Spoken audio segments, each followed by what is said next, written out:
palabra el día de hoy en el libro de Juan, capítulo 11, versículo 39 al 45. ¿Cuántos alguna vez han sentido que todo está perdido?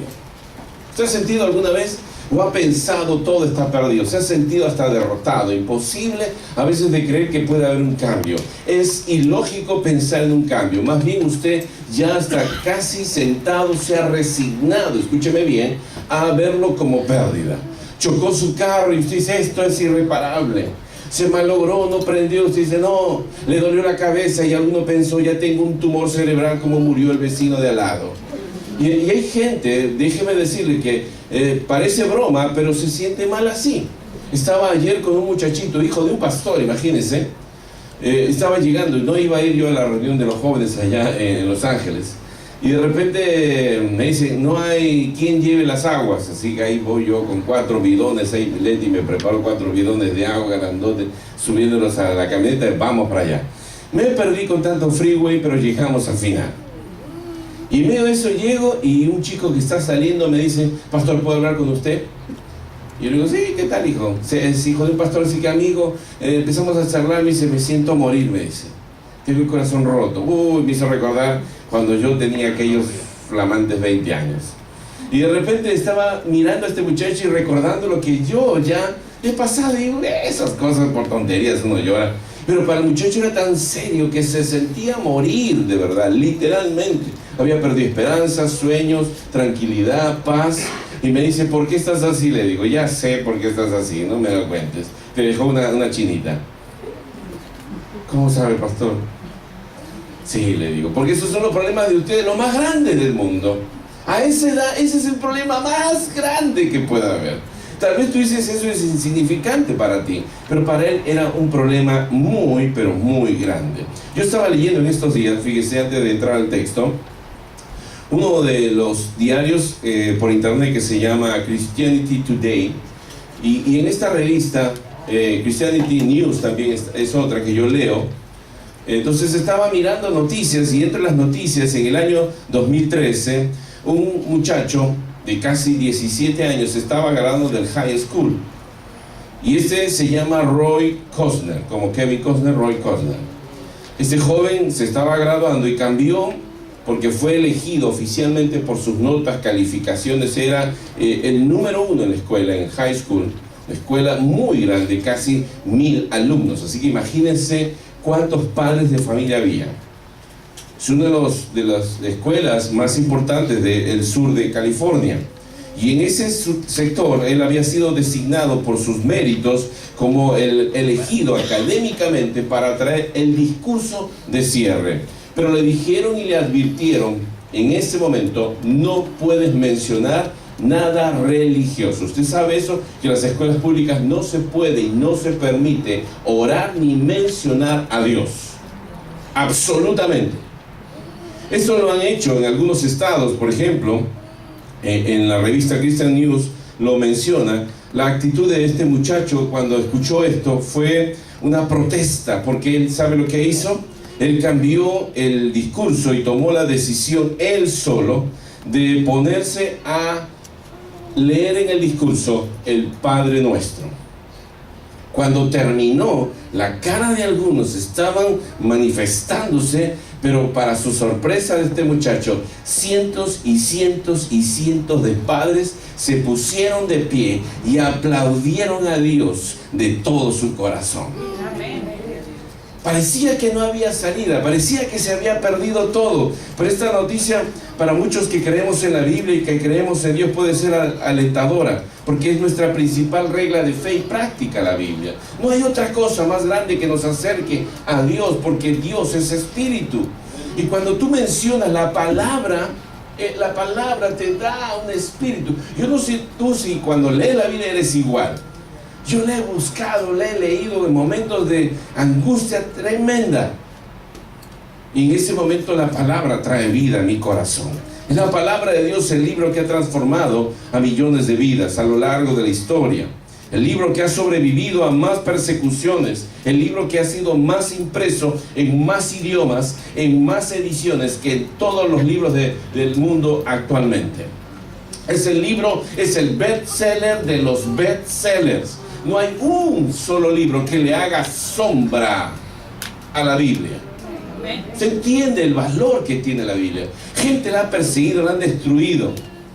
Leyendo entre esas noticias, me sorprendía otra noticia, porque esto es un país cristiano, como los Estados Unidos, basado en la palabra de Dios, pero que ahora está sacando la Biblia de los hogares, sacando la Biblia de las escuelas, y después nos llaman desde la cárcel diciendo: pastor, puede ir a visitar a mi hijo, puede ir a visitar a mi nieto, puede ir a mi primo. Y en las cárceles los mismos policías, los mismos alcaides nos dicen: vengan por favor, necesitamos más gente como usted que venga a visitar a estos presos. Cuando deberíamos intervenir más bien cuando son niños. Pero cuando son niños en las escuelas públicas, los asfixian de tanto ateísmo que después, por eso cuando llegan a high school, ellos saben más de ateísmo que de cristianismo. Y por eso cuestionan la Biblia y no quieren seguir a Cristo, porque no fueron instruidos desde pequeños. Escúcheme bien esta otra noticia. Me causó bastante impresión también. ¿Cuántos conocen el gobierno de los Castro en Cuba? El presidente no es Fidel Castro, es el gobernante, pero él es el hermano del presidente, Raúl Castro. Él está preocupado, dijo en una de las revistas y en uno de los diarios de Cuba, salió esto escrito en la isla, estaba literalmente preocupado por la pérdida de valores morales y cívicos en la isla. Por eso él estaba creyendo que la honestidad está en descenso, la decencia, la vergüenza, el decoro, la honradez y la sensibilidad ante los problemas de los demás están retrocediendo en la isla. Un comunista, un ateo, está mencionando que hay problemas morales. Escúcheme bien para que usted entienda bien este concepto. Estamos hablando de un país cristiano como los Estados Unidos, que prohíbe, tiene libertad, pero prohíbe las escuelas para complacer a algunos cuantos ateos que levantan su voz en contra de Dios. En la isla, ateos están preocupados porque la decencia, la moral, las buenas costumbres, los buenos pensamientos, la honradez, el interesarse por los demás está decayendo. Entonces, ¿qué hace este Raúl Castro? Ha convocado a los cristianos del mundo para que vayan a Cuba a predicar el Evangelio. 2013. Fíjense lo que está pasando ahora. Como nunca, el gobierno de Castro en la isla de Cuba está abriendo las puertas para ir a predicar el Evangelio y establecer iglesias. ¿Se está dando cuenta? Si es para Cristo, apláudalo, porque el Señor está haciendo la obra. Pero fíjense, yo le pongo los dos extremos. ¿Habrá algo imposible para Dios? Hace más de 10 años atrás era imposible creer que en Cuba pudiera entrar un cristiano a predicar el Evangelio.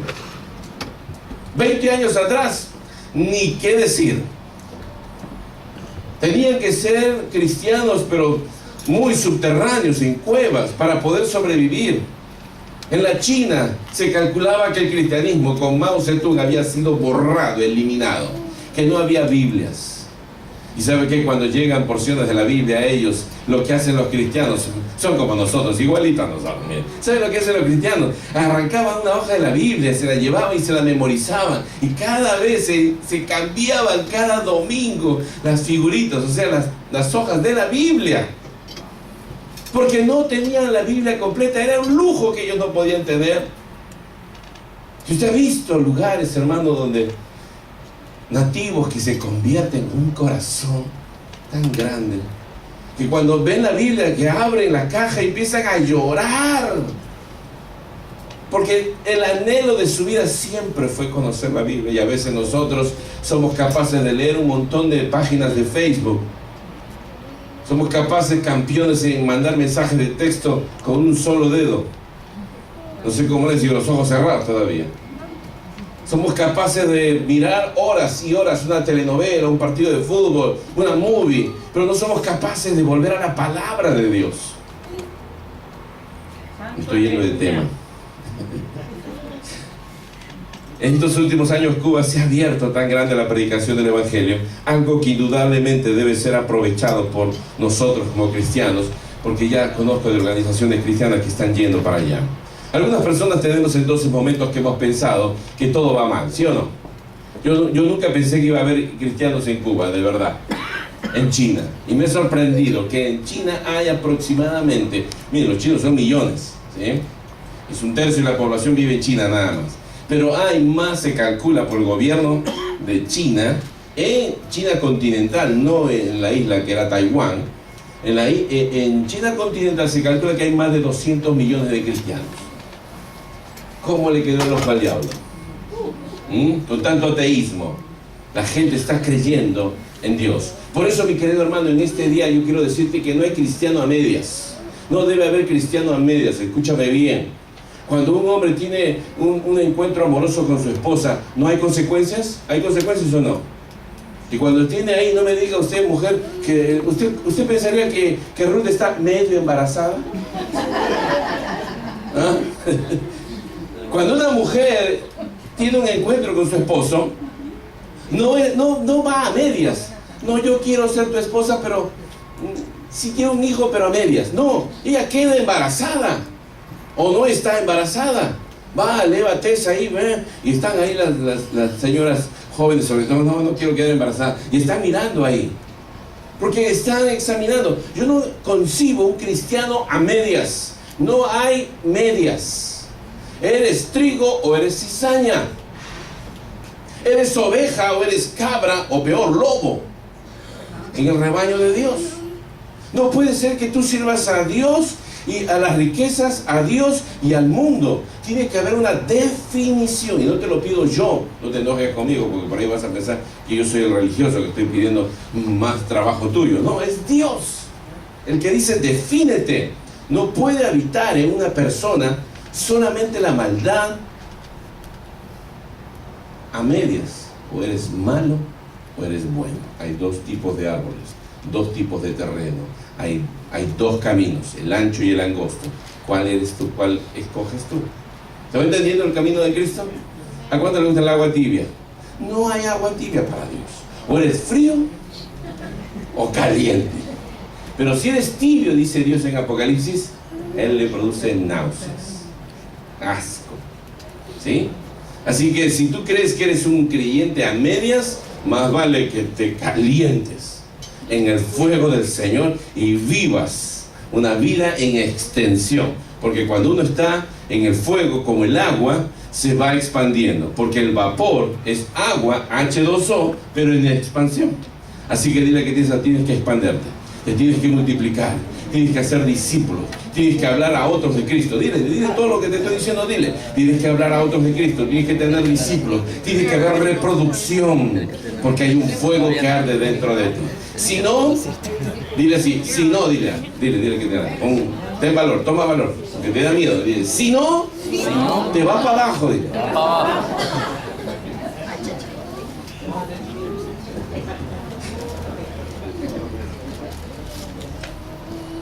Algunas personas han reaccionado frente a las situaciones adversas. Por ejemplo, hay gente que se ha frustrado. Y si tú estás frustrado en esta mañana, para ti es este mensaje. Hay gente que se ha quedado confundido, ya no sabe qué hacer y qué decidir. Para ti es este mensaje. Si tú estás derrotado y te han vencido y has perdido algo, para ti es este mensaje.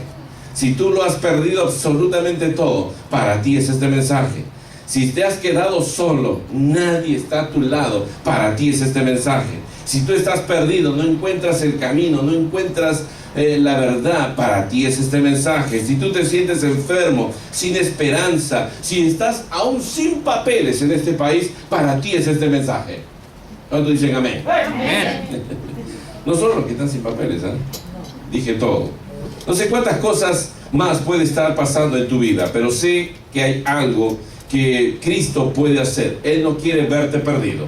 Él no quiere que se pierda ninguno, dice. Si tú estás aquí es por algo, hermano.